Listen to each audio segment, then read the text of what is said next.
नमस्कार, मी sub inspector Bapusaheb Shelke. स्पर्धा परीक्षेचा अभ्यास करत असताना महात्मा फुले या समाजसुधारकाचा आपल्याला अत्यंत उपयोग होतो. त्या अनुषंगानं मी माझ्याकडे संकलन केलेली माहिती आपल्याला ऑडिओच्या माध्यमातून देण्याचा प्रयत्न करत आहे. तर बघूया महात्मा ज्योतिबा फुले यांचा जीवनपट. तर यांचा जन्म 18 एप्रिल 1827 रोजी पुण्यामध्ये झाला. यांच्या कुटुंबाची पार्श्वभूमी जर आपण लक्षात घेतली तर यांचे मूळ गाव सातारा जिल्ह्यातील खटाव तालुक्यातील कटगुण हे होते. फुल्यांचे आजोबा म्हणजे शेटीबा हे उपजीविकेसाठी काय केले, त्यांच्या मूळ गावावरून पुण्याला आले. रानोजी कृष्णा गोविंदराव ही त्यांना 3 मुले होती. म्हणजे महात्मा फुलेंच्या आजोबाला म्हणजे महात्मा फुलेंना 2 चुलते होते. पुण्यात आल्यानंतर त्यांना माधवराव पेशव्यांच्या दरबारामध्ये फुले सजावटीचे काम मिळाले, म्हणजे त्यांच्या आजोबाला. मग त्यांच्या कामावर खुश होऊन पेशव्यांनी त्यांना काय केले, फुलांच्या उत्पादनासाठी 35 एकर जमीन दिली. शेटीबाच्या मृत्यूनंतर मोठा मुलगा रानूजीने जमीन घर सगळं हडप केलं आणि त्याचे 2 भाऊ म्हणजे कृष्णा आणि गोविंदराव यांना काय केलं, घराबाहेर काढलं. मग त्यानंतर फुल्यांच्या वडिलांनी म्हणजे गोविंदरावांनी भाजीपाल्याचा व्यवसाय सुरू केला आणि त्याच वेळी चिमणाबाईशी गोविंदरावाचे काय झाले, लग्न झाले. मग गोविंदराव व चिमणाबाई यांचे अपत्य म्हणजे त्यांना 2 अपत्य झाली, महात्मा फुले म्हणजे ज्योतिबा आणि राजाराम. मग फुल्यांच्या याच व्यवसायावरून त्यांचे आडनाव फुले पडले. तसे त्यांचे मूळ आडनाव हे गोरे होते. ज्योतिबा 1 वर्षाचे असतानाच त्यांच्या आईचे निधन झाले. आता ही त्यांच्या कुटुंबाची आपण काय झाली पार्श्वभूमी, म्हणजे थोडं आपण इथून पुढे जरा गोष्टीच्या स्वरूपामध्ये बघूया, म्हणजे तुमच्या ते लक्षात ठेवायला सोपं जाईल. महात्मा फुल्यांना अस्पृश्यता मानव जातीला कलंक आहे असं फुल्यांचं ब्रीद होतं. महात्मा फुल्यांचं अस्पृश्यता मानव जातीला कलंक आहे. तर त्यांचं शिक्षणाविषयी माहिती बघूया आपण. तर त्या काळी जो समाज होता तो फक्त ब्राह्मण आणि उच्च वर्गीयापुरताच मर्यादित शिक्षणाकडे वळलेला होता. तर गोविंदरावांनी ज्योतिबांना वयाच्या 7व्या वर्षी म्हणजे 1834ला मराठी गावठी शाळेत घातले. ब्राह्मणांनी गोविंदरावांना ज्योतिबाला बागकाम शिकवण्याचा सल्ला दिला व तो सल्ला ऐकून गोविंदरावने काय केलं, त्यांचं फुल्यांचं शाळेतून नाव काढून टाकलं. 4 वर्षानंतर म्हणजे 1834ला शाळेत घातलं आणि 1838ला शाळेतून काढलं. या 4 वर्षाच्या काळातच ज्योतिबांनी त्यांचे मराठी शिक्षण पूर्ण केले. मग त्यानंतर पुढे बघा काय झालं, गोविंदरावांच्या बागेशेजारी राहणारे गफारबेग मुन्शी व ख्रिस्ती धर्मोपदेशक मिस्टर लेजंट साहेब यांनी ज्योतिबांचे शिक्षण परत सुरू करावं असं गोविंदरावाकडे आग्रह केला. मग त्यांचा आग्रह केल्यामुळं पुढे 1841ला ज्योतिबा स्कॉटिश मिशनरी शाळेमध्ये जाऊ लागले. 41 ते 47 पर्यंत त्याच ठिकाणी शिकले. मग त्या ठिकाणी शिकत असताना त्यांना मित्रमंडळी भेटली. मग सदाशिवराव बल्लाळ गोवंडे, मोरे विठ्ठल वाळवेकर, उस्मान शेख, सखाराम परांजपे, वासुदेव नवरंगे असे त्यांचे त्या काळात मित्र झाले. 1840मध्ये महात्मा ज्योतिबा फुले जेव्हा 13 वर्षाचे होते त्यावेळेलाच त्यांचा विवाह झाला सावित्रीबाईशी. सावित्रीबाई कुठल्या होत्या तर नायगाव खंडाळा सातारा येथील खंडोजी नेवशे पाटील यांच्या त्या कन्या होत्या. 1840 बघा विवाहाचा कालखंड आहे. त्यांचे वय 13 आहे आणि सावित्रीबाईंचे वय त्यावेळेला 7 वर्ष आहे. राघव भांडारकर हे फुलेचे वर्गबंधू होते तर सार्वजनिक काका हे त्यांचे मित्र होते. विद्यार्थी दशेत असताना 1848मध्ये इंग्रजी राज्य उलथून टाकण्याच्या कल्पनेने भारावून जाऊन ज्योतिबांनी काय केलं, त्यावेळेला लहुजी साळवे मांग यांच्याकडे दांडपट्टा व नेमबाजीचे शिक्षण घेतले. उद्देश आपण बघितला. महात्मा फुले म्हणतात, पुण्यातील स्कॉटिश मिशन व सरकारी इन्स्टिट्यूशन यांच्या योगाने मला थोडे बहुत ज्ञान प्राप्त होऊन मनुष्य मात्राचे अधिकार कोणते आहेत हे समजले. ज्योतिबांची आई वारल्यानंतर सगुणाबाईं म्हणजे गोविंदरावाची मांडलेली बहीण, त्यांनी काय केला, ज्योतिबांचा सांभाळ केला. आता महात्मा ज्योतिराव फुलेंच्या आयुष्यामध्ये त्यांचं मतपरिवर्तन करणाऱ्या काही घटना घडल्या त्या आपण बघूया. महात्मा फुले व सदाशिव गोवंडे या दोघांनीही शिवाजी महाराज व जॉर्ज वॉशिंग्टन यांच्या चारित्र्याचा अभ्यास केला. जॉर्ज वॉशिंग्टन व थॉमस पेन यांच्या विचारांनी ते प्रभावित झाले. थॉमस पेन यांच्या राईट ऑफ द मॅन या ग्रंथांचा प्रभाव ज्योतिबावर पडला. तसेच थॉमचे इतर देखील साहित्य. या वाक्यावरती खूप वेळा प्रश्न आलेले आहेत.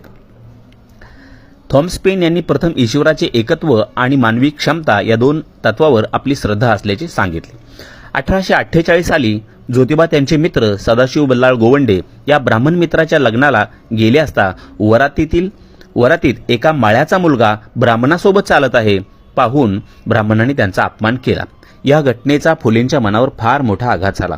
ज्योतिबावर संस्कृतमधील वज्रसूची व कबीरांच्या विप्रमती या बीजग्रंथातील भागांचा देखील प्रभाव पडलेला होता. थॉमसचे हे विचार फुलेंच्या धार्मिक व सामाजिक सुधारणेचा आधार बनले. तर आता आपण या पाहिल्या फुलेंच्या जीवनामध्ये मतपरिवर्तन घडणाऱ्या घटना. आता मग इथून त्यांचं काय झालं, एक कार्य सुरू झालं. आता आपण पहिल्यांदा सामाजिक कार्य बघूया. त्यामध्ये स्त्री शिक्षणाचा प्रथम मुद्दा आहे. समाज परिवर्तन जर करायचं असेल, कुटुंबाची देशाची प्रगती करायची असेल तर स्त्री शिकली पाहिजे असं त्यांना वाटे. मग याचंच महत्त्व ओळखून समाज सुधारणेसाठी स्त्री शिक्षण हा प्रभावी मार्ग आहे हे समजून 3 जुलै 1848 रोजी महात्मा फुल्यांनी पुण्यात बुधवार पेठेत तात्यासाहेब भेडे यांच्या वाड्यात मुलींसाठी पहिली शाळा सुरू केली. फुलेंनी स्त्रियांसाठी शाळा काढण्याअगोदर 1819 मध्ये कोलकात्याला अमेरिकन मिशनने हिंदू मुलीसाठी पहिली शाळा काढली होती. महात्मा फुले यांनी मुलींची शाळा सुरू करण्यासाठी जी प्रेरणा आहे ती अहमदनगरच्या मिशनरी स्कूलच्या मिस फरार यांच्याकडून घेतली होती. मुलींसाठी पहिली शाळा काढतेवेळी ज्योतिबांना अनेकांचे सहकार्य मिळाले. त्यामध्ये तातासाहेब भिडे, सदाशिव हाटे, सखाराम परांजपे, मोरो वाळवेकर, जगन्नाथ हाटे, अण्णासाहेब चिपळूणकर, सदाशिव गोवंडे, बापूसाहेब मांडे, केशव भवाळकर यांनी देखील त्यांना सहकार्य केले. आता मुलींची शाळा सुरू केली. यातल्या पहिल्या ज्या 6 विद्यार्थी होत्या, सुमती मोकाशी, दुर्गा देशमुख, माधवी थत्ते, सोनू पवार, जरी कर्डिले या 4 ब्राह्मण होत्या. एक धनगर होती आणि एक मराठा होती. स्त्री शिक्षिका मिळत नसल्यामुळे फुल्यांनी काय केलं, त्यांची जी पत्नी आहे सावित्रीबाई त्यांनाच प्रथम शिक्षण दिलं आणि शिक्षिका केलं. फुलेंच्या वडिलांना हे काय झालं, आवडलं नाही. त्यामुळे त्यांनी 1849ला त्यांना आपल्या घरातून काढलं गोविंदरावांनी. मग घराबाहेर काढल्यानंतर पुण्यात गंजपेठेत त्यांचे मित्र उस्मान शेख यांनी काय केलं, फुल्यांना राहायला जागा दिली. त्यावेळी त्यांच्या घराचा क्रमांक होता 572. तेच आज फुलेवाडा म्हणून प्रसिद्ध आहे. त्यानंतर त्यांनी उदरनिर्वाहासाठी कापड शिवण्याचे दुकान टाकले व कॉन्ट्रॅक्टरचा व्यवसाय सुरू केला. पण आर्थिक अडचणीमुळे शाळा चालवणे अशक्य झाल्याने त्यांना ती शाळा बंद करावी लागली. त्यानंतर सदाशिव गोवंडे आणि जुना गंजपेठेत तीच शाळा पुन्हा सुरू केली.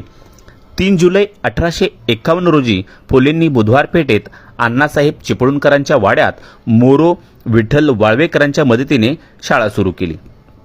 त्या शाळेमध्ये पहिल्याच दिवशी पटावर 48 मुली होत्या.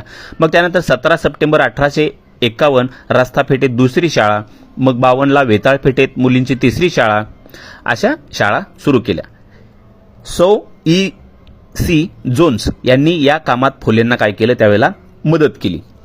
16 नोव्हेंबर 1882 रोजी शिक्षणाचे आद्यजनक म्हणून ब्रिटिश सरकारने त्यांचा गौरव केला. 1882ला 1827ला फुल्यांचे मराठी चरित्र लिहिले पंढरीनाथ पाटील यांनी, लक्षात ठेवा. मग त्यानंतर महात्मा फुले यांनी स्त्रियांसाठी सुरू केलेल्या शाळा चालवण्यासाठी एक कार्यकारी समिती नेमली. त्या समितीचे कार्यवाहक होते जगन्नाथ हाटे. सावित्रीबाईचे शिक्षण मिसेस मिचेल यांच्या नॉर्मल स्कूलमध्ये झाले. त्यांचे शिक्षक होते यशवंतराव परांजपे. मेजर कॅन्डी हे फुलेंच्या शाळेला पुस्तके पुरवित असेल. फुले यांनी एकूण 17 शाळा काढल्या. तसेच त्यांनी भारतीय बहिष्कृत शिक्षण प्रसारक मंडळाची देखील स्थापना केली. नीट बघा, भारतीय बहिष्कृत शिक्षण प्रसारक मंडळ हे असे वेगवेगळ्या संस्था, मंडळं, पुस्तकं, सभागृह काय असेल ते खूप वेगवेगळी नावं आहेत. जसं आंबेडकर, वीरा शिंदे, कर्वे यांनी देखील असे बहिष्कृत भारतीय शिक्षण प्रसारक मंडळ असं आहे. तर नावामध्ये सर्वांच्या सूक्ष्म फरक आहे, तो आपण लक्षात घेतला पाहिजे. तसेच त्यांनी विधवा विवाहासाठी सुद्धा प्रयत्न केले. ते म्हणायचे महात्मा फुलेंनी स्वतःला मूलबाळ नसून दुसरे लग्न केले नाही.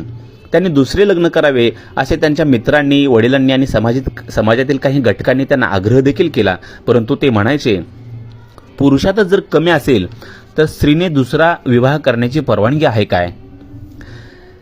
8 मार्च 1864 रोजी गोखल्यांच्या बागेत फुल्यांच्या प्रयत्नाने एका शेनवी जातीतील 18 वर्षाच्या विधवेचा पुनर्विवाह त्याच जातीतील विधुरासोबत करण्यात आला. विधुर म्हणजे माहित आहे तुम्हाला, ज्याची पहिली पत्नी वारली आहे असा. हा पुनर्विवाह होय. फुले यांचे स्नेही व त्यांच्या शिक्षण संस्थेतील एक सभासद विष्णू शास्त्री पंडित यांनी सरकारी नोकरीचा त्याग करून विधवा विवाहास उत्तेजन देण्याच्या कार्यासाठी स्वतःला वाहून घेतलं. सरकारी नोकरीचा कोणी त्याग केला लक्षात आलं? लोक इच्छापूर्तीसाठी त्यावेळेला खंडोबाला नवस बोलत. अशा वेळी मुलगा आणि मुलगी जन्माला आली की त्याला खंडोबाला अर्पण करत. मग त्यावेळेला मुलाला वाघ्या तर मुलीला मुरळी म्हणत. आता बालहत्या प्रतिबंधक ग्रह 1863 आहे, त्याबद्दल माहिती घेऊया. बालपणीच स्त्रियांची विवाह होत असल्याने समाजात कुमारी अर्थात बालविवाहाचे प्रचंड प्रमाण त्या काळी वाढले होते. या स्त्रिया बऱ्याच वेळा अनैतिक संबंधातून गरोदर देखील राहत. अशा वेळी या स्त्रियांना समाजाकडून बदनामी सहन करावी लागत असे आणि ही बदनामी टाळण्यासाठी नवजात बालकाची त्या हत्या करीत.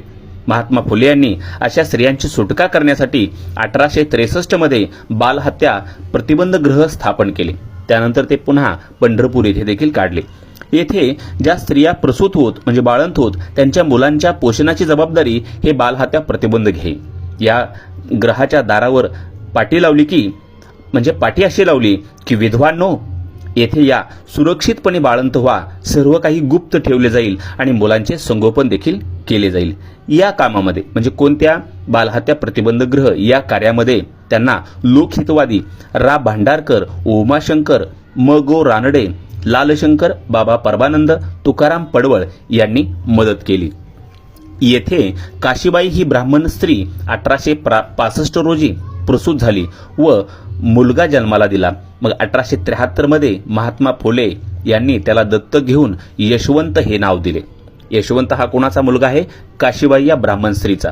मग यशवंतचे लग्न हडपसरचे ज्ञानबा कृष्णा ससाने यांची मुलगी राधा हिच्याशी सत्यशोधक पद्धतीने केले. त्याचबरोबर फुल्यांच्या अस्पृश्यता संदर्भात देखील कार्य आहे, म्हणजे दलितांसंदर्भात.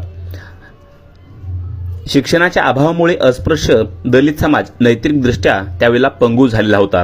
त्यामुळे त्यांच्या प्राथमिक शिक्षणाची जबाबदारी स्वीकारण्याचे आव्हान त्यांनी सरकारला केले. तसेच शूद्राकडून अन्यायाने घेतलेल्या करातून वाई, बनारस, प्रयाग, नाशिक येथे रामकृष्णाची मंदिरे बांधण्यासाठी केल्या जाणाऱ्या खर्चाला त्यांनी विरोध केला व तो पैसा अस्पृश्यांच्या शिक्षणासाठी, शाळा बांधकामासाठी खर्च करावा असे त्या काळी फुल्यांनी सांगितले. 1851 साली पुण्यात नानापेठेत अस्पृश्यांची पहिली शाळा सुरू केली. 1851 साली पुण्यात नानापेठ येथे अस्पृश्यांची पहिली शाळा सुरू केली. 19 मे 1852 मध्ये पुण्यात वेताळपेठेत फुलेंनी सदाशिवराव बल्लाळ गोवंडे यांच्या वड्यात अस्पृश्यांसाठी परत दुसरी शाळा सुरू केली. 10 सप्टेंबर 1853 रोजी महार, मांग इत्यादी लोकांस विद्या शिकवण्याकरता मंडळी या संस्था स्थापन केली. 1873 साली ज्योतिबांनी अस्पृश्यता निवारणाचा जाहीरनामा प्रसिद्ध केला, पण तो प्रसिद्ध करण्याचे धाडस कोणतेच वृत्तपत्र करू शकले नाही.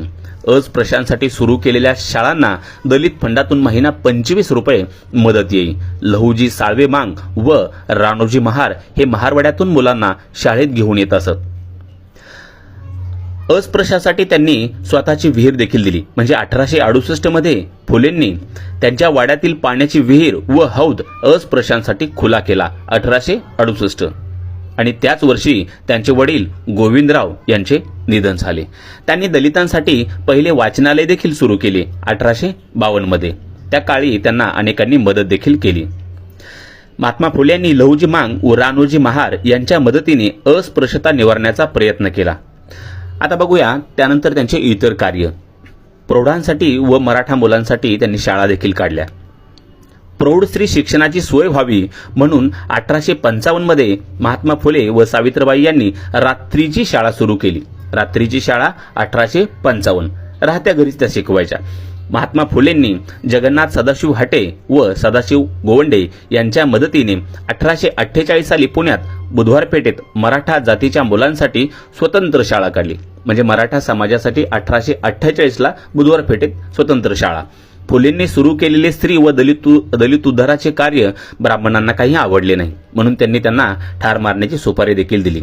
सनातनी ब्राह्मणांनी दोंडीराव महादेव कुंभार व सज्जन रोडे मांग यांना फुलेंना मारण्याची 1000 रुपये अशी सुपारी दिली होती. पण त्यानंतर ही सुपारी कधी दिली? 1856ला. मग त्यानंतर या दोघांचे डोळे उघडले आणि हे दोघेही फुल्यांचे एकनिष्ठ सेवक बनले. महात्मा फुलेंनी ब्राह्मणांचा कधीच द्वेष केला नाही. फुलेंनी शाळांची व्यवस्था पाहण्यासाठी जी समिती नेमली होती त्यात केशव जोशी, अण्णा सहस्त्रबुद्धे, मोरोपंत वाळवेकर, कृष्णशास्त्री चिपळूणकर, विष्णूशास्त्री पंडित, सदाशिव गोवंडे, विष्णू भेडे या ब्राह्मण असलेल्या व्यक्तींचा समावेश होता. केशव जोशी यांनी सावित्रीबाईंना स्वयंशिक्षणाच्या बाबतीत मार्गदर्शन केले. सत्यशोधक समाजाला हरिगणेश पटवर्धन, विनायक बापूजी भांडारकर या हितचिंतकांनी पाठिंबा देखील दिला. फुले यांनी शाळेत नेमलेले विष्णुपंत थत्ते व वामनराव खटाटकर हे दोघे ब्राह्मण होते. त्यानंतर महात्मा फुले, सदाशिव गोवंडे, नारो विठ्ठल वाळवेकर, सखाराम परांजपे या मित्रांनी 1847 मध्ये इंग्रजी शाळेतील अभ्यास पूर्ण केला. महात्मा फुलेंनी मुस्लिम व ख्रिश्चन धर्माचा तुलनात्मक अभ्यास देखील केला होता. सर्व धर्मांनी केलेले समान तत्व म्हणजे देव एक आहे व त्याचीच पूजा करावी, परोपकार हे पुण्य व परपीडा हे पाप आहे यासारखी तत्वे या मुस्लिम व ख्रिश्चन धर्माच्या अभ्यासातून फुलेंना जाणवली. त्यानंतर 18 जुलै 1880 रोजी फुलेंनी या पुण्यातील मद्यपानगृहात वाढ करण्याच्या सरकारी धोरणास विरोध करणारे पत्र पुणे नगरपालिकेच्या कार्यकारी मंडळ अध्यक्षाला लिहिले. 1880ला पुणे नगरपालिका, त्यावेळेला नगरपालिका असेल, त्याच्या अध्यक्षाला लिहिले. दारूच्या व्यसनाला आळा घालण्यासाठी पालिकेला दारू गुत्त्यावर कर बसवण्यास सांगितले. फुलेंनी लिहिलेल्या पत्राबद्दल ज्ञानप्रकाश वृत्तपत्राने त्यांची प्रशंसा केली आणि पाठिंबा दिला. या फुलेंच्या कार्याबद्दल ज्ञानप्रकाश या वृत्तपत्राने त्यांचे कौतुक केले. मद्यपदार्थ वर्ज्य करून तो पैसा ग्रंथ खरेदीत गुंतवावा असा त्यांनी उपदेश केला. शिक्षणाअभावी समाजाची कशी दुर्दशा झाली हे त्यांनी शेतकऱ्यांचा आसूड, बघा शेतकऱ्यांचा आसूड, शिक्षणाचे महत्व कुठं मांडलं? शेतकऱ्यांचा आसूड. नाहीतर काय होतं, नाव शेतकऱ्यांचा आसूड आहे, मग तिथं काही वेगळंच काम असेल असं तुझा गफलत होण्याची शक्यता असते. हा प्रश्न वारंवार येतो. विद्येविना मती गेली, गतीविना नीती गेली, नीतीविना गती गेली, गतीविना वित्त गेले, वित्तविना शूद्र खचले, इतके अनर्थ अविद्येने केले. हे कुठं लिहिलेलं आहे? तर या शेतकऱ्यांच्या आसूड या पुस्तकामध्ये. हे लक्षात ठेवणं गरजेचं आहे. मग त्यानंतर 1877 साली दुष्काळाच्या वेळी पीडितांना मदत करण्यासाठी धनकवडी येथे दुष्काळ पीडित विद्यार्थ्यांसाठी त्यांनी कॅम्प घेतला आणि येथे व्हिक्टोरिया अनाथाश्रम डॉक्टर शिवाप्पा यांच्या मदतीने सुरू केले. 1877 व्हिक्टोरिया अनाथाश्रम. 1876 साली अहमदनगर व पुणे येथील सावकारी विरुद्ध त्यांच्या नेतृत्वात नांगर चालणार नाही, जमीन पिकणार नाही हे आंदोलन केले. यालाच काय म्हणायचं? खतफोडीचे बंड. हे बंड 2 वर्ष चालले. शेवटी सरकारने डेक्कन ॲग्रिकल्चरल ॲक्टद्वारे सावकार व जमीनदारांना वेसन घालून शेतकऱ्यांना संरक्षण दिले. हे बंड कधीच आहे? 1876. जिल्हे अहमदनगर, पुणे. 2 मार्च 1888 रोजी व्हिक्टोरिया राणीचा पुत्र ड्यूक कॅनॉट येथे हिंदुस्थानला भेट दिली.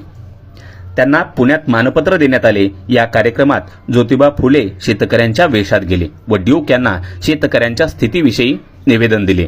तसेच हिंदुस्थानचे हित करायचे असल्यास शेतकऱ्यांचे अज्ञान घालवावे व त्यासाठी प्राथमिक शिक्षण मोफत द्यावे ही मागणी देखील त्यांनी केली. दीनबंधू वर्तमानपत्रातून लिखाण करून महात्मा फुलेंनी शेतकऱ्यावरती होणाऱ्या अन्यायाला वाचा फोडली. त्यांनी दीनबंधू वृत्तपत्रातून देवदासी प्रथेविरुद्ध देखील आवाज उठवला होता. त्यांचा झिरपणी सिद्धांताला विरोध होता.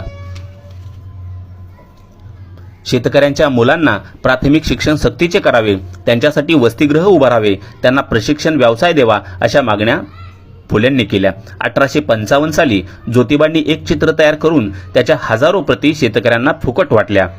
या चित्रास सुधारणेचे झाड असे नाव दिले. 1855 सुधारणेचे झाड. हे झाड शेतकऱ्यांच्या टाळक्यावर उगवलेले दाखवून त्याची फळे मात्र भटजी, शेटजी व सत्ताधारी हे वर बसून खात आहेत असे ते चित्र होते आणि त्याच्या ओझ्याने शेतकरी वाकलेला आहे. ज्योतिबा फुले यांनी शेतमालाच्या विक्रीसाठी पेढी स्थापन केली व संकरित भाजीपाला विकण्यासाठी त्यांनी पुढाकार घेतला. त्याचबरोबर काँग्रेस नेते जोपर्यंत महार माग व शेतकऱ्यांच्या हिताची चळवळ किंवा कळकळ बाळगत नाहीत व त्यांच्या व्यक्तिमत्वाविषयी आदर बाळगीत नाहीत तोपर्यंत राष्ट्रीय सभा खऱ्या अर्थाने राष्ट्रीय होऊ शकत नाही, असे त्यांचे मत होते. आर्य लोकांनी एकधर्मी अमेरिकन अथवा फ्रेंच लटके सोंग घेऊन शेकडो नॅशनल काँग्रेस नवीन उपस्थित केल्या तरी त्यांच्या नॅशनल काँग्रेसात असमंजस असा शूद्र कधीच सभासद होणार नाही, असे ते खात्रीने सांगत. 1889 मध्ये मुंबईत काँग्रेसचे 5वे अधिवेशन भरले. सत्यशोधक समाजाच्या कार्यकर्त्यांनी अधिवेशनाच्या प्रवेशद्वारावर शेतकऱ्यांचा 30 फूट गवतांचा पुतळा उभारला. राष्ट्रीय सभेला शेतकऱ्यांच्या दुरावस्थेची जाणीव करून देण्यासाठी. फुले म्हणतात, जोपर्यंत तुमच्यात या बहुसंख्य शेतकरी वर्गाचा प्रतिनिधी नाही तोपर्यंत सर्व जनतेचे पुढारी करण्यास तुम्ही पात्र नाहीत. त्याचबरोबर 1854 मध्ये फुलेंनी स्कॉटिश मिशनरीच्या शाळेत अर्धवेळ पगारी शिक्षकाची नोकरी केली. 1876 ते 1882 या 6 वर्षाच्या काळात फुलेंनी पुणे नगरपालिकेचे सदस्यत्व देखील स्वीकारले होते. लॉर्ड लिटन व्हाईसरायच्या भेटीत शहर सुशोभित करण्यासाठी 1000 खर्च करण्याच्या अध्यक्षांच्या विचारास महात्मा फुलेंनी विरोध केला, तर ती रक्कम मागास विद्यार्थ्यांच्या शिक्षणासाठी खर्च करावे असे सुचवले. 1876 मध्ये महात्मा फुल्यांनी हरी शिंदे, कृष्णराव भालेकर यांच्या समवेत Pune commercial and contracting company स्थापन केली व कंत्राटदारीचा व्यवसाय सुरू केला. त्यांनी खडकवासला तलावाला दगड पुरवण्याचे गुत्ते सरकारकडून घेतले. त्यामध्ये त्यांचे भागीदार सखाराम यशवंत परांजपे. फुलेंचे मावस भावाचे चिरंजीव ज्ञानोबा ससाणे हे पण दगड पुरविण्याच्या कामात फुल्यांना मदत करत. एरवडा पुलाच्या कामास चुना लावण्याचे देखील काम त्यांनी गुत्ते घेतले. आधुनिक भारताचे थोर शिल्पकार असे यांना डॉक्टर आंबेडकरांनी म्हटलेले आहे. त्याच काळात त्यांनी इंजिनिअरिंग खात्यातील बेशिस्त कारभार पाहून त्यावर टीकात्मक पोवाडा देखील तयार केला. आता काही घटकाविषयी फुलेंचे विचार बघूया. शिक्षण विषयक.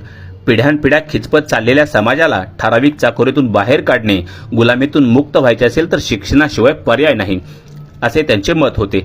ज्योतिबा फुले यांचा मेकॉलेच्या शिक्षणविषयक पाझर सिद्धांतास विरोध होता. फुले यांच्या मते नोकरीच्या मागे न लागता स्वतंत्र व्यवसाय करून योगक्षेम चालवण्याची पात्रता अंगी येण्यासाठी शिक्षण अभ्यासक्रमात व्यवहार ज्ञान व व्यावसायिक कौशल्य यांचा समावेश करावा. पुणे पालिका सदस्यपदी असताना 1877 साली त्यांनी शिक्षणाच्या सार्वत्रिकरणासाठी सक्तीच्या शिक्षणाचा ठराव मांडला. लॉर्ड रिपनच्या काळात हिंदुस्थानातील शिक्षणविषयक प्रश्नांचा अभ्यास करून त्याबाबत शिफारसी करण्यासाठी 3 फेब्रुवारी 1882 रोजी विल्यम हंटर अध्यक्षतेत आयोग नियुक्त केला. 1882 रोजी या हंटर आयोगाला महात्मा फुले यांनी शिक्षणाच्या बाबतीत सविस्तर निवेदन दिले आणि त्यांनी सूचना देखील दिल्या. सूचना काय दिल्या? प्राथमिक शिक्षण सक्तीचं मोफत करा. प्राथमिक शाळेतील शिक्षक प्रशिक्षित हवेत. आदिवासी जाती जमातींना शिक्षणात प्राधान्य द्यावे. लोकल सेस फंडापैकी जास्ती भाग हा प्राथमिक शिक्षणावर खर्च करावा. प्राथमिक शाळांची संख्या वाढवावी. शाळांच्या कारभारावर शिक्षण विभागाचे नियंत्रण असावे. 12 वर्षाखालील विधवांना मोफत शिक्षण द्यावे. नगरपालिकेच्या हद्दीतील शाळांचा खर्च पालिकेने घ्यावा. अभ्यासक्रमात तांत्रिक व्यवहार उपयोगी शिक्षणाचा अंतर्भाव असावा. शेतीचे प्राथमिक ज्ञान शिक्षकाला असावे.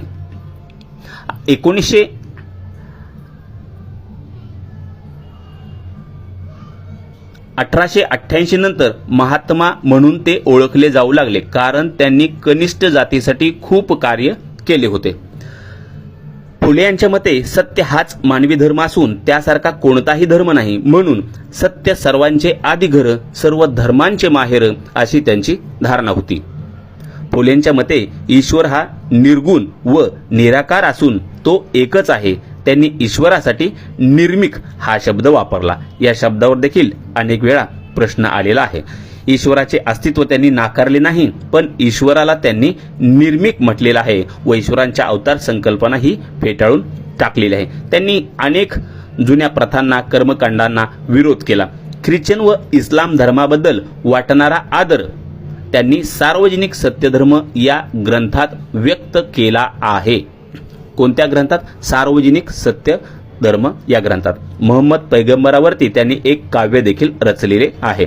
मुकुंदराज, ज्ञानदेव, रामदास यांचा उल्लेख ते ब्रह्मवृद्धांतील महाधूर्त साधू असा करतात. फुले मुंबईला सारखे जात असल्याने त्यांना गिरणी कामगारांच्या चाललेल्या कष्टाची हालाकीची कल्पना होती. त्यामुळे त्यांच्यासाठी देखील फुलेंनी खूप प्रयत्न केले आहेत.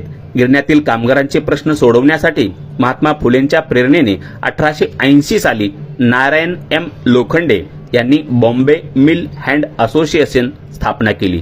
ही भारतातील पहिली कामगार संघटना होय. लोखंडे हे कामगार नेते तर फुले हे पहिले प्रणेते होते. याच्यावर खूप वेळा प्रश्न आलेला आहे. त्यानंतर त्यांचे काही वाङ्मयीन कार्य बघूया. तृतीय रत्न 1855 जोड्या लावामध्ये अनेक वेळा प्रश्न आलेले आहेत. फुले यांनी सर्वप्रथम हे नाटक लिहिले आहे 1855. मग त्यात काय आणि कोणत्या पुस्तकामध्ये काय आहे हे देखील खूप महत्त्वाचे आहे. ब्राह्मण लोक शूद्रांना कसे फसवतात व ख्रिस्ती धर्मोपदेशक त्यांना कसे मागावर आणतात हे त्यात त्यांनी दाखवून दिले. तसेच शिक्षण हा माणसाचा तिसरा डोळा आहे. स्त्रियांचा अशिक्षितपणा त्यांनी प्रकाशात आणला. या गोष्टी त्या नाटकामध्ये मांडल्या. त्यानंतर ब्राह्मणांचे कसब 1869 या पुस्तकातून त्यांनी ब्राह्मणाकडून होणाऱ्या पिळवणुकीवर प्रकाश टाकला की ब्राह्मण तुम्हाला लुटून खात आहेत हे शूद्रांना सांगण्याच्या हेतूने हा ग्रंथ लिहिला आहे. त्यांनी हे पुस्तक कुणबी, माळी, महार, मांग यांना अर्पण केले. ग्रंथांची प्रस्तावना बाबा पद्मजी यांनी लिहिली. ब्राह्मणांचे कसब हे जे आहे हे पद्यात्मक ग्रंथ आहे. त्यानंतर 1869 त्यांनी शिवरायावरती पोवाडा देखील लिहिलेला आहे. या पुस्तकाचे 3 भाग असून तो 45 पानांचा आहे. त्यात त्यांनी स्वतःचा उल्लेख कुळवाडी भूषण असा केलेला आहे. पोवाड्या शुद्ध करण्यासाठी बाबा पद्मजी यांचे सहकारी भेटले. 1889 मध्ये पोवाडा विद्या खात्यातील ब्राह्मण पंतोजी चे प्रकाशन ज्योतिबांनी केले. त्यानंतर गुलामगिरी 1873 कुठे कुठे पुस्तकामध्ये 1919 असा उल्लेख आहे. अनेक ठिकाणी आपल्याला टायपिंग मिस्टेक आहे ती लक्षात घ्यायचं. त्यांचा जन्म लक्षात ठेवा 1827. त्यामुळे पुढे जो कालखंड असेल तो देखील 1827च्याच अनुषंगाने म्हणजे 1800 असाच यायला हवा. त्यानंतर गुलामगिरी 1973 फुल्यांनी हा ग्रंथ अमेरिकेतील गुलामी विरुद्ध लढणाऱ्या जनतेस अर्पण केला. हा ग्रंथ प्रश्नोत्तराच्या स्वरूपात आहे. म्हणजे कोणता गद्यात्मक आहे, कोणता पद्यात्मक आहे, कोणता प्रश्नोत्तराच्या स्वरूपात आहे हे देखील आपल्याला लक्षात ठेवणं गरजेचं आहे. ग्रंथाच्या सुरुवातीलाच होमरचे ज्या दिवशी मनुष्य गुलाम होतो त्या दिवशी त्याचा अर्धा सद्गुण जातो हे वाक्य आहे. याच्या पहिल्या भागात त्यांनी परशुराम चिरंजीवी आहे तर परशुराम चिरंजीवी पुराणातील म्हणण्यानुसार आहे तर त्याने लोकांसमोर येऊन उभे राहावे असे म्हटले. तर दुसऱ्या भागात ज्योतिरावांचा जाहीरनामा प्रसिद्ध केला आहे. यात एकूण 16 प्रकरणे असून शूद्र हे पूर्वीचे क्षत्रिय होते असा सिद्धांत त्यांनी मांडला व तोच पुढे आंबेडकरांनी हू वेअर शूद्राज पुस्तकात मांडला. बघा खूप महत्वाचं वाक्य आहे. त्यानंतर अस्पृश्यांची कैफियत 1883 या ग्रंथात त्यांनी आता तरी हे आपले चाळे थांबवा व अस्पृश्यांना वर घ्या असे आवाहन केले. त्यानंतर शेतकऱ्यांचा असूड 18 जुलै 1883 यातून त्यांनी शेतकऱ्यांच्या दुःखाला वाचा फोडली व त्यात शेतकऱ्यांच्या या हीन अवस्थेची कारणे सांगितली. त्यांनी इंडिया 3000 इयर्स अगो या ग्रंथातील अवतरणे यामध्ये मांडली. त्यानंतर 1885 इशारा महाराष्ट्रात सयाजीराव गायकवाड यांच्या सत्कार समारंभात झालेल्या भाषणात रानडे म्हणाले की हिंदू समाजात मतभेद असले तरी तो आपल्या हितास आडवा येत नाही. या विधानाचा समाचार घेण्यासाठी फुल्यांनी हे पुस्तक लिहिले आहे. त्यानंतर सत्सार 1885 या पुस्तकात त्यांनी सामाजिक प्रश्नांचा उहापोह केलेला आहे. यातून त्यांनी ब्राह्मो समाज व प्रार्थना समाजावरती टीका केली. सत्सार 2 मध्ये त्यांनी पंडिता रमाबाई व ताराबाई शिंदे यावर टीका करणाऱ्या वृत्तपत्रांचा समाचार घेतला. सार्वजनिक सत्यधर्म 1891 हा ग्रंथ त्यांना अर्धांगवायू झाला असता डाव्या हाताने लिहिला. कधी लिहिला? 1889 प्रसिद्ध झाला 1891 त्यांना या कामात सदाशिव गोवंडे त्यांचे मित्र मोरो विठ्ठल वाळवेकर यांनी मदत केली. या ग्रंथातच त्यांनी ईश्वराला निर्मिक म्हटलेले आहे.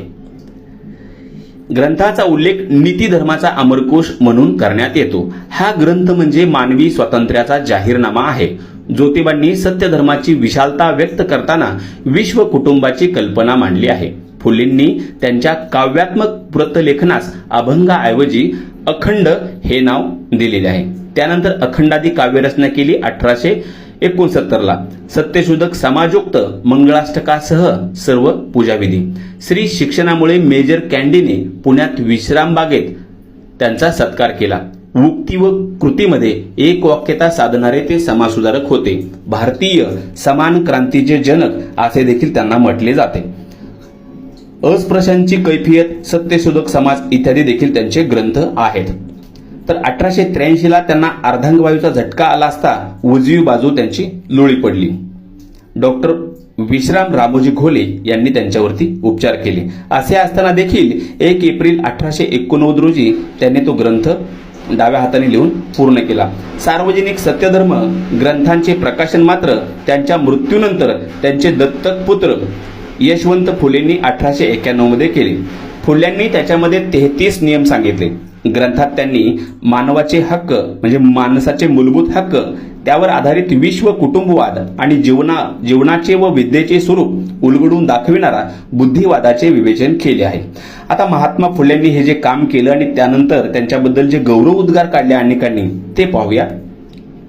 बहुजन समाजाला अज्ञानातून वर काढून त्यांना अर्वाचीन काळी जगविणारे देशातील पहिले पुरुष म्हणजे महात्मा फुले होय.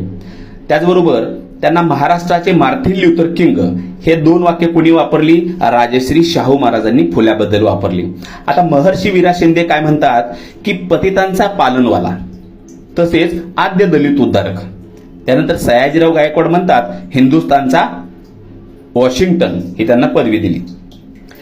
बघा ही तर गपलत होते. हिंदुस्थानचा वॉशिंग्टन असे सयाजीराव गायकवाड फुल्यांना म्हणतात व रा महाजन भाऊराव पाटील यांना बुकर टी वॉशिंग्टन असे म्हणतात. त्यानंतर लक्ष्मण शास्त्री जोशी महात्मा फुले हे सामाजिक गुलामगिरी विरुद्ध बंड करणारे पहिले पुरुष होय असे म्हणतात. डॉक्टर आंबेडकरांनी त्यांचा हुवेर शूद्रास हा ग्रंथ फुल्यांना अर्पण केला. रा पंढरीनाथ पाटील यांनी ज्योतिबांना महाराष्ट्रातील पहिला सोशलिस्ट म्हटले आहे. महर्षी शिंद्यांनी फुल्यांच्या लेखनाला रानफळाची उपमा दिली आहे. माधव बागल म्हणतात महात्मा फुले हे महाराष्ट्राचे कार्ल मार्क्स होते. महात्मा गांधी येरवड्यामध्ये असताना 1932 साली लोक मला महात्मा म्हणत आहेत पण खरे महात्मा तर ज्योतिबा फुलेच आहेत असे म्हणाले होते.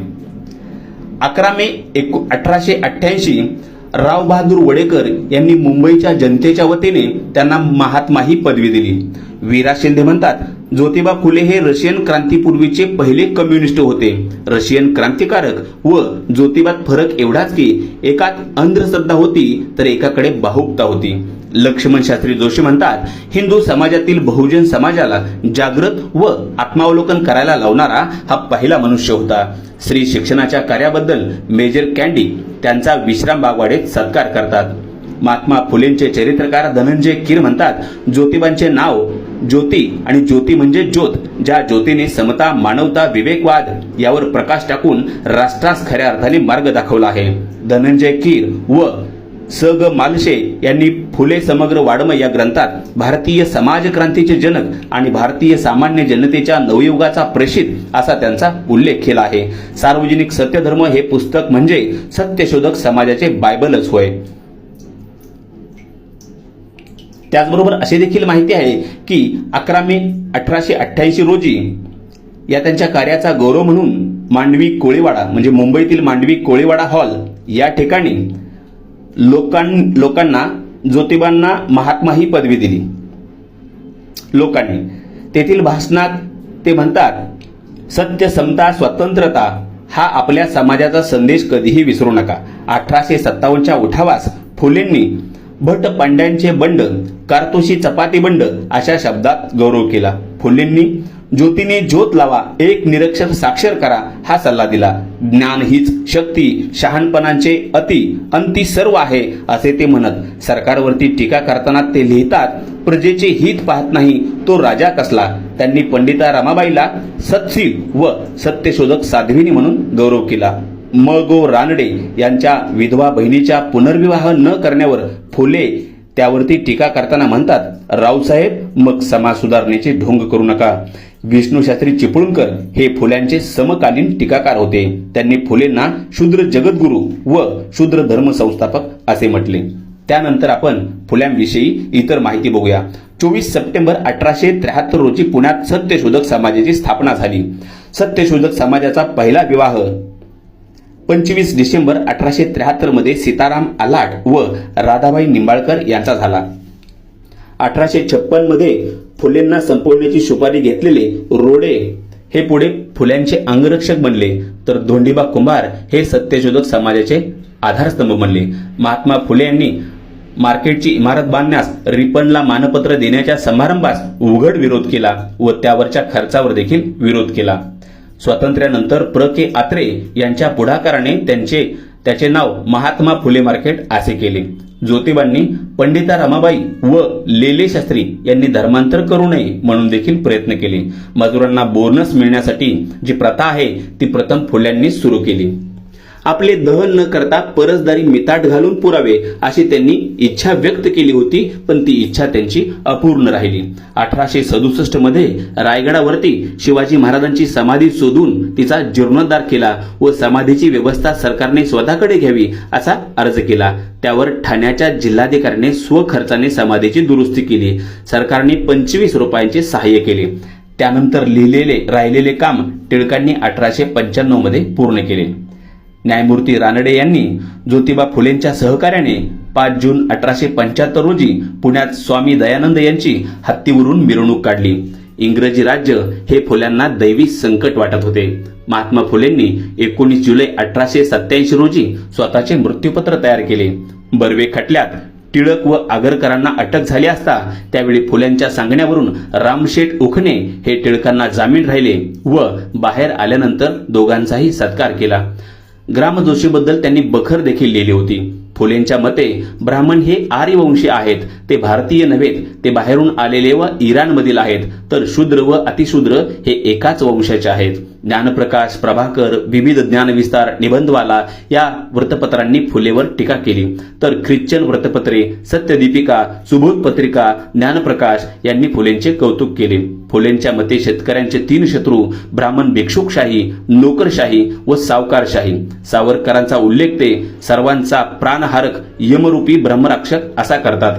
ब्राह्मणांचा उल्लेख ते कलम कसाई व कुलकर्ण्यांचा उल्लेख ते कळीचे नारद असा करतात. सार्वजनिक सत्यधर्म व गुलामगिरी या ग्रंथात फुलेंनी सत्यशोधक समाजविषयी विचार मांडले. मानवतावाद हा त्यांच्या जीवनाचा ध्यास होता.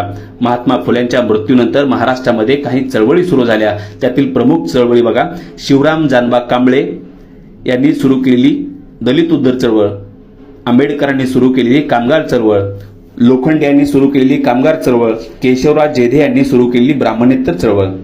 1885 मध्ये तुकाराम तात्या पडवळ यांनी लिहिलेल्या जातीभेद विवेकसाराच्या द्वितीय आवृत्तीचे उद्घाटन फुल्यांनी केले. त्यांचा मृत्यू 28 नोव्हेंबर 1890 रोजी झाला. 3 डिसेंबर 2003 रोजी संसदेच्या प्रांगणात महात्मा फुलेंच्या पूर्णाकृती पुतळ्याचे अनावरण करण्यात आले. ख्रिस्ती धर्मातील समतेच्या तत्वामुळे त्यांना त्या धर्माबद्दल आस्था वाटे. फुल्यांच्या मते स्त्री ही पुरुषापेक्षा श्रेष्ठ आहे, कारण ती आपल्या सर्वांना जन्म देते. 1877 साली दीनबंधू वृत्तपत्र सुरू केले. दीनबंधूने 1883 साली शेतकऱ्यांचा आसूड हा ग्रंथ छापला. गिरणी कामगारांच्या उद्धाराला वाहिलेले देशातील ते पहिले वृत्तपत्र होते. तर ठीक आहे मित्रांनो, खात्री आहे, अपेक्षा आहे ही माहिती वारंवार आपण ऐकाल आणि या माहितीचा तुम्हाला तुमच्या परीक्षेमध्ये नक्कीच फायदा येईल. मुख्य परीक्षेचा कायद्याचा अभ्यास करण्यासाठी जरूर संपर्क करा. संपर्क 9552 600 999. धन्यवाद.